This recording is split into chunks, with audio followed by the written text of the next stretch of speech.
Ibihe vyiza kuri mwese banywanyi bacu mukunda kandi mugakurikira inkuru n'ibiganiro dutambutsa kuri ino shene yanyu harino yacu ya YouTube Shiramatsiko TV n'umwanya makuru agezeko aba ariko aragarukwako cane irya nino nga mu gihugu c'u Burundi kuri igenekerezo rya 14 z'ukwezi kwa gatandatu umwaka wa 2026 turi ku munsi w'Imana kaze muyagezeko aba ariko aragarukwako cane irya nino nga mu gihugu c'u Burundi o tugiye kwibanda ku makuru yibanda ku ngingo nkuru zikurikira makuru harabana n'umutekano turaza kubabwira ibijanye n'ibiziga bibandanya gutorwa mu mihingo itandukanye y'igihugu ni mu gihe himirije amatora y'umukuru w'igihugu azaba mu mwaka uza 2027 hari byinshi biriko biravugwa. Bamwe mu batavuga rumwe n'umugambwe uri ku butegetsi CNDD-FDD bariko baravuga yuko ibiriko biraba byo bifise aho bihuriye n'amatora yimirije mu mwaka wa 2027 no mu gihe muri CNDD-FDD ariko haravugwa inkuru nyinshi zitandukanye avuga yuko icuka kitari kiza ko ni muri CNDD-FDD uwo mugambwe nyine warehejeje kwigaburamwo imice ibiri. Hari abashigikiye umukuru w'igihugu c'u Burundi uriho President Evariste Ndayishimiye, hari n'abatamushigikiye avugwa yuko bagendera mu makanda y'umisi Pierre Nkurunziza bavuga yuko baterekwa President Evariste Ndayishimiye ndetse n'ibindi vyinshi biriko biravugwa muri uwo kambwe bijanye n'indyane zikomeye cane ziriko ziragarukwako muri iki gihugu. Turaza kugaruka ku makuru menshi cane ariko aravugwa mu ndyane ziri mu mugambwe CNDD-FDD ndetse n'icuka kibi kibandanije gututumba mu gihe himirije amatora y'umwaka uza umwaka wa 2027. Turaza kubigarukako mu buryo bw'idonido tugaruke no kumfu zibabaje cane ziriko ziraba mu mihingo itandukanye y'igihugu mu gihe abanyagihugu bafise ubwoba bwinshi cane ko ibikunze kuba mu gihe himirije amatora. Turaza kubigarukako muri ano makuru twabiguteguriye. Muri ano makuru turaza kugaruka ku nkuru y'umubabaro n'ubundi iriko iravugwa kuri muganga Christophe Sahabo yahora arongoye ibitaro Kira Hospital akaba n'uwabishinze. Ano makuru turaza kubabwira inkuru y'umubabaro iriko iravugwa muri kino gihe aho ngo bamwe mu bategetsi b'u Burundi bahindutse ibikoko. Turaza kurabira hamwe biriko birashikira muganga Christophe Sahabo ndetse n'ibindi vyinshi cane biriko biragarukwako cane irya nino nga mu gihugu c'u Burundi. Mutarafyonda kuri sabone canke subscribe wakoresha kano karyo gafyondako kugira ngo igihe cyose turonse amakuru n'ibiganiro bene nk'ibi twama twatambukishije kuri no shene yanyu harino yacu ya YouTube Shiramatsiko TV suba mu bambere bashikirwa navyo. Eka aya makuru yacu tuyatangurire kuri izi nkuru zihuta cane ni inkuru z'umubabaro kubiriko birabera mu Burundi muri kino gihe. Urupfu rubabaje rw'umunyagihugu kubera iki yahambwe gihutihuti. Hari umunyagihugu yatowe ikiziga no munsi abanyagihugu bababajwe nuko yahambwe gihutihuti ku itegeko ry'umutware atamatohoza akozwe. Uwo munyagihugu yatowe ikiziga yitwa Kabangeneye Gaspari umutama w'imyaka 65 yaba ku mutumba Rorero zone Kayero komine Musongati intara ya Bujumbura yari yubatse asize abana 4. Ikiziga ciwe catowe kuri centre ya Karorero aho benshi bita kwirigara ko ku metero 5 uvuye ku rugo rwiwe. None urupfu rw'uwo mutama rwagenze gute? Kuko biri mu makuru twatohoje mu banyagihugu ejo hahise hari ku igenekerezo ry'icumi z'ukwezi kwa gatandatu umwaka wa 2026 umutama Kabangeneye Gaspari yari yagiye kurema isoko ya Giharo aho yari muri komine Giharo ku masaha y'umugoroba niho yava muri iyo soko. Ivyo yasumye arabishikana mu rugo arabiha umukenyezi wiwe. Mu nyuma yaciye abwira abo muhira ko agiye kwivuna akanyota mu bunywero buri hafi yaho nyine baba. Abamubonye bwa nyuma bemeza ko gushika isaha 12 z'umugoroba uwo mutama yari yicaye muri ubwo bunywero. Mu nyuma yaratashe ariko ntiyashitse mu rugo kuko bishoboka ko yoba yahuye n'abagizi ba nabi baca baramugandagura. abakoze ako kabi kabishe biboneka ko boba baramunize bongera bamukubita ikintu mu mutwe kuko mu ruhanga yarafise ikiguma kinini cane baca bamushira mu gashamba ku ruhande rwa ruguru y'akayira kaho nyine bita kw'irigara rya Rorero, ariho haca hatorwa ikiziga mu gatondo ko kuri uyu wa 11 z'ukwezi kwa gatandatu mwaka wa 2026. Ikindi kiboneka nuko abo bagizi ba nabi baciye basopa uwo mutama ivyo yarafise mu mifuko bamusigira agatoroshi konyine yakunda kugendana. None kubera iki yaciye ahambwa gihutihuti agashavu ku banyagihugu kariko karaniga. Ico kiziga kimaze gutorwa uwo munsi nyine twavuga ko haciye hadoka impari hagati y'abanyagihugu n'abatware kuko umukuru w'umutumba Rorero afadikanije na Chief de Zone Kayero baciye bategeka ko ico kiziga kica gihambwa ubwo nyine, ariko abanyagihugu nabo baranka kuko bagumye basaba ko kiziga co twarwa mu buruhukiro kugira ngo habanze habe amatohoza kugira kandi abiwe begerane bose kuko bamwe bari kure hama haboneke gutunganywa amaziko. Ariko tuvuge ko abanyagihugu barushijwe inguvu kuko abo batware bahavuye bazana abanyagihugu baca baja guhamba uwo mutama nk'igihe c'isaha 12 z'umugoroba. Ivyo vyababaje cane abanyagihugu baho habereye iryo bara kuko badatahura na gato ukuntu uwo muhisi yahambwe gihutihuti atamatohoza abaye n'abiwe bamwe nyine batarashika. Bikaboneka ko abo batware boba bazi vyinshi kuri urwo rupfu rw'uwo mutama ariko bagashaka kunyegeza ukuri. Ariyo mpamvu nyine abanyagihugu babandanya gusaba ko hakwiye kuba amatohoza yimbitse kugira ngo ukuri kuboneke kubagandaguye uyu mutama azwi ku izina rya Gaspard. Turahojeje umuryango wabuze, Imana yakire uwayo. Urundi rupfu rubabaje muri za mfu twari twabwiye ziriko ziribonekeza mu hinga itandukanye y'igihugu, urupfu rw'umunyagihugu atamenyekanye. Abanyagihugu barasaba amatohoza. Ni bande vy'ukuri bagandaguye uyu munyagihugu? Ubwicanyi bwabaye ndanse ngaha mu gihugu c'u Burundi.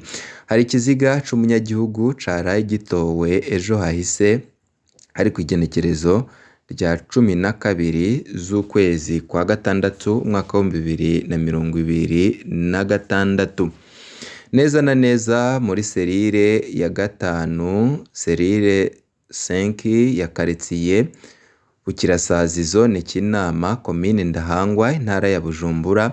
Uwo muhisi yari igitsina gore akiri muto, umukobwa canke umukenyezi ntawashoboye kumenya umwidondoro wiwe kuko nta kintu na kimwe camuranga kigeze kiboneka kuri we.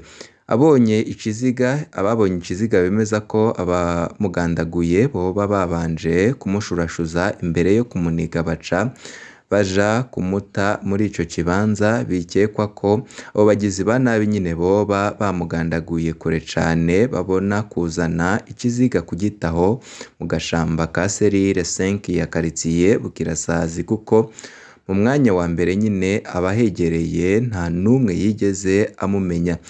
Abajejwe intwaro muri iyo zone Kinama baratabajwe barashika bari kumwe n'abapolisi baca bafata ingingo yo gutwara ico kiziga mu buruhukiro. Abanyagihugu batangajwe no kubona abajejwe intwaro batigeze babishira ahabona kugira ngo uwabuze wiwe ashobore kuza kuraba ikiziga.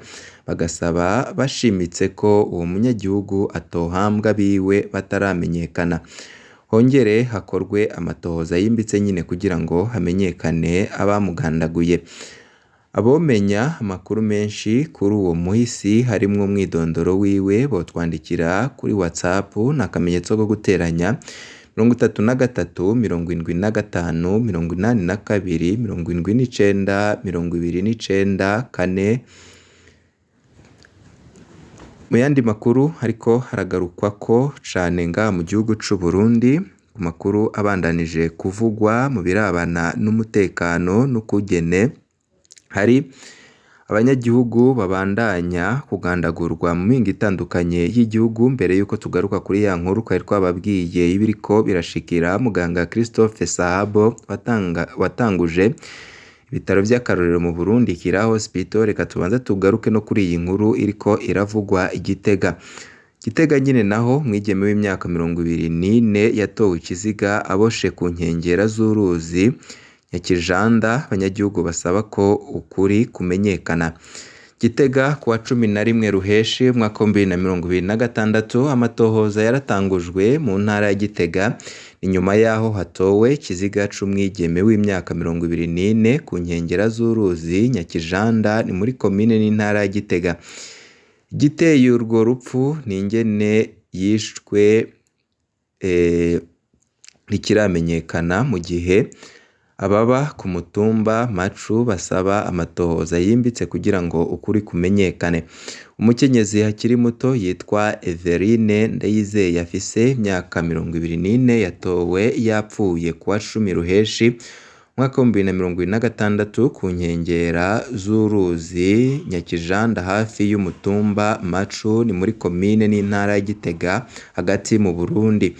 Kuko vyashikirijwe n'uwabibonye ivyo bintu, umuhisi yoba yari yabanje kubohwa imbere yuko atabwa ku nkengera z'urwo ruzi. Telefoni yiwe ngendanwa nayo nyine yatowe hafi yaho ikiziga cari kiri. Kugeza ubu icatumye yicwa n'ingene yishwe ntibiramenyekana. Amakuru ava mu banyagihugu bo muri ako karere avuga ko Everine Ndayizeye yari yavuye muhira kuwa kabiri igenekerezo ry'icenda z'Uruheshi umwaka 2026 agiye guhura n'umuntu umwe atamenyekanye. Kuva ico gihe nyine ntiyasubiye kuboneka gushika aho ikiziga ciwe catowe bukeye bwaho. Igipolisi cy'Igitega cemeza ko ikiziga cabonetse kandi catangaje ko catanguye amatoza kugira ngo hamenyekane neza ivyabaye nabo bakoze ico caha. Kugeza ubu nta muntu numwe arahagarikwa kubera ivyo vyabaye. Uwo mwigeme yahambwe kuri uyu wa gatatu nyine genekerezo ry'icumi Ruheshi umwaka 2026 gisikara. Kubera ivyo vyabaye benshi mu banyagihugu bo ku mutumba Macu basaba ko hoba amatohoza yigenga kugira ngo kuri kose ku vyabaye kumenyekana n'ababigizemwo uruhara bahanwe. Tumuhamagaye umukuru w'umutumba Macu Audace Nkwirikiye yanse kugira ico abivuze ko. Urukurikirane rw'imfu ziteye amakenga mu ntara ya Gitega kuva umwaka uheze. Intara ya Gitega yama ivugwa n'amashirahamwe yaranira agateka kazina muntu ikunze kwibonekezamwo imfu ziteye amakenga hamwe n'ibiziga by'abantu bitorwa ahantu hatandukanye. Mu itangazo baheruka gusohora abapolisi abepiskopi gatolika bo mu Burundi bo nyine baragaragaje amakenga yabo ku bwiyongere bw'izo mfu. Basaba inzego zibijejwe gukomeza amatohoza no gukingira umutekano w'abanyagihugu, mu gihe bamwe n'abandi bavuga yuko cane mu gihe hemirije amatora umugambwe CNDD-FDD ngo woba wikika mu kiza. Hakaba havugwa yuko hari amakuru avuga yuko mu mihingo itandukanye y'igihugu utwo tubi tubishe dushobora kubandanya kwibonekeza, mu gihe havugwa yuko mu mugambwe CNDD-FDD harimwo indyane zikomeye cane. Reka tugaruke kuri ivyo biriko biravugwa n'ubundi ku nkuru y'umubabaro iriko iravugwa kuri muganga Dr Christophe Sahabo.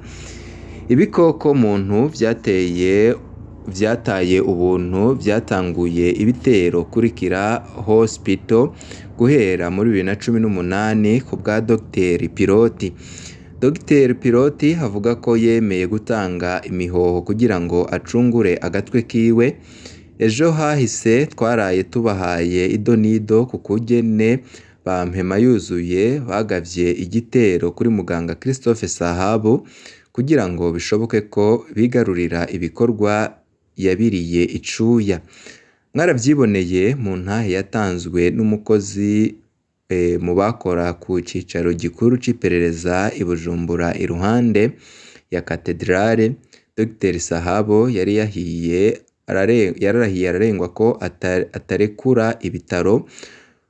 Mu kumugondoza burundu, abakozi b'iperereza barongowe na Colonel Alfred Innocent Museremu bamucumise umugeto bahejeje kotsa ku mbabura, gutyo inzirakarengane ibona kubemerera ivyo bifuza byose. Birababaje.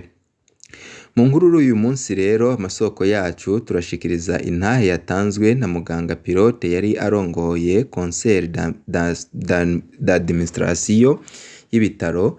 Intahe ku vyashikiye Dr Pilote ubwiwe aherutse kuyitanga. Ndebutse ko aya matohoza tuyakesha mumenyeshamakuru Antoine Kaburahe. Muganga Pilote abona ko inzego z'ubutegetsi zabeshwe zitabwa mu rudubi.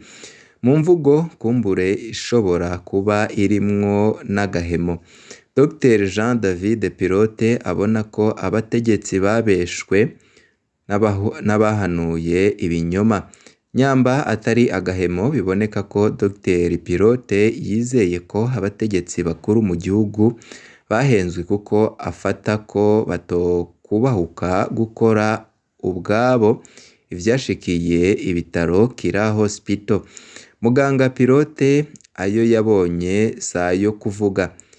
Yahagaritswe n'iperereza ku munsi wakurikiye ifatwa rya muganga Christophe Sahabu. Pilote yafatanywe na mugenzi we Xavier Martirute bapfungirwa mu iperereza iminsi 10.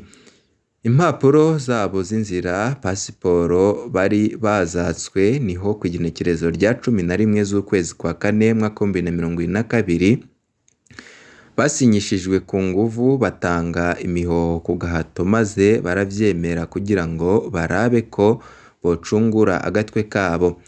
Inyuma y'iminsi 5 baramaze gushika mu Bufaransa i Paris. Baciye basohora urwandiko rutera ivyatsi akarenganyo bakorewe.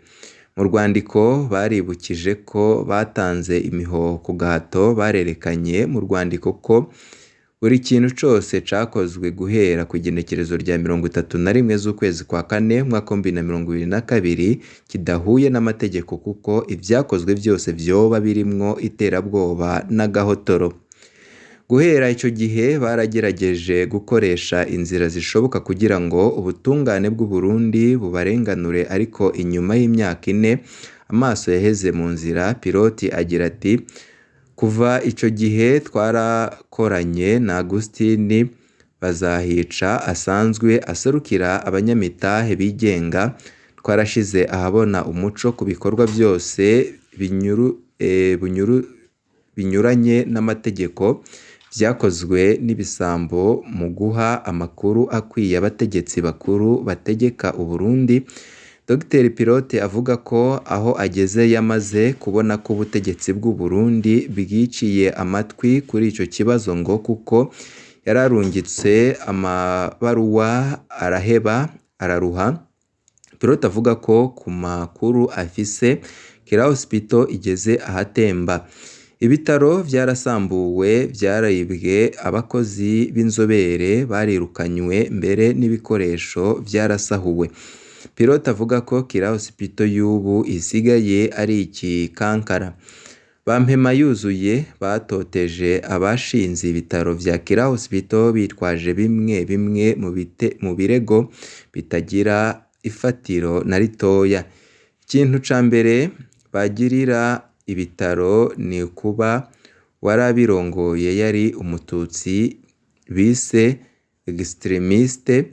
Hari ibindi bagiye baragerageza kugira ngo bigarurire uburongozi bw'ibitaro, bibata kuwa amazi. Kumwe bagira imigambwe niko bashaka kugira Kira Hospital, maze babonye ko binaniranye baca bahitamwo gukoresha inzira yo kwifashisha imigeto. Koko iyaba Ndayishimiye yari azi ko ari mukuri yari kujana urubanza mu butungane akarenganurwa. Ibi birasa na bimwe nyine Nkurunziza yakorera abarundi muri 2015 aho aboneye ko inama nshingamateka itesheje agaciro ikiringo ciwe ca gatatu yaciye ahitamwo gushwatanisha akoresheje igikenye. Muri CNDD-FDD amategeko ananiwe bakoresha iterabwoba, uwo ni wo mugenzo ugayitse bimitse. Ku bwa muganga Piloti we nyine yibaza ko ikibi nk'iki abagiteguye bataye mu rudubi ubutegetsi kubera kirimwo ubujuju bwinshi. Burya Piloti arashobora kuba yibaza ko ari iki categuwe n'abantu bato. Twebwe tuzi abategetsi Burundi bufise, turazi ko vyose nyine ari ibikorwa vya Ndayishimiye muri kino gihe. Dr Piloti agira yunguruze urubanza muri sentare mpuzamakungu CIRGI inyuma yo kugerageza ibishoboka byose kugira ngo ubutungane bw'u Burundi bumutunganirize ntibunamwumvirize. Piloti agira yitware muri Centre International pour le Règlement des Différends Relatifs aux Investiments. Iyi sentare ni mpuzamakungu ikaba itatura amatati hagati y'abanyamitahe be na leta. Iyi ni santere yumviriza umunyamitahe ataba yarashimishijwe n'ivyavuye mu rubanza rwaciwe na sentare y'igihugu aba yarasohoyemwo imitahe. Ivyashikiye muganga Piloti si urubanza kuko ntawe rwahigeze. Urubanza rwa Piloti na leta rwari gucibwa na sentare y'ubudandaji. Yamara leta ntiyigeze ijana urwo rubanza muri sentare, ahubwo abategeka igihugu bakoresheje inzira yo gupfungira abanyamitahe mu iperereza, batererwayo ubwoba, basinyishwa impapuro batazi n'ibizanditsemwo. Ese iyo Ndayishimiye yiyorobeka urubanza rukajanwa muri sentare y'ubudandaji, abanyamitahe bagapfuma barenganywa na sentare. Ariko birumvikana kubera vyari kugora ukugene muri sentare bagura amakara bagashira ku mbabura kugira ngo botse amavi y'ababuranyi. Igikorwa co kotsa abantu categerezwa gukorerwa aho cakorewe. Ndayishimiye yabona ko akarenganyo agacishije muri sentare vyari gutevya gushikira ubutunzi bwa Kira Hospital. Yari afise amarara menshi ku buryo bishoboka kuba bitomworohera gutora itiro mu gihe atarabona ko nyine amadolari yinjizwa na Kira Hospital ashikira mu mifuko yiwe, avuga ko utegerezwa kugira amafaranga. Ku gafoto Perezida Nkurunziza yarahejeje gucacura ikamba mu birori byo kugurura icese ibitaro Kira Hospital muri Ntwarante mwaka 2015, ubwo nyine yari kumwe na Dr Christophe Sahabo ndetse n'abandi banyamitahe bivugwa yuko bashize umutahe muri ibi bitaro bigirwa ngo vyigarurirwe na Perezida Evariste Ndayishimiye ku gikenye. Banywanyi bacu kandi ngo duce dusozera ivyabigezeko byariko biragarukwa ko cane hirya nino. Turakengurutse cane kuri mwe mwese mwaduteze yompi kuva mu ntango gushika ku musozo. Mu kandi kanya muraza gukurikira n'andi makuru menshi abariko aragarukwa ko cane. Bibe byiza kuri mwese nivyo ndabipfurije.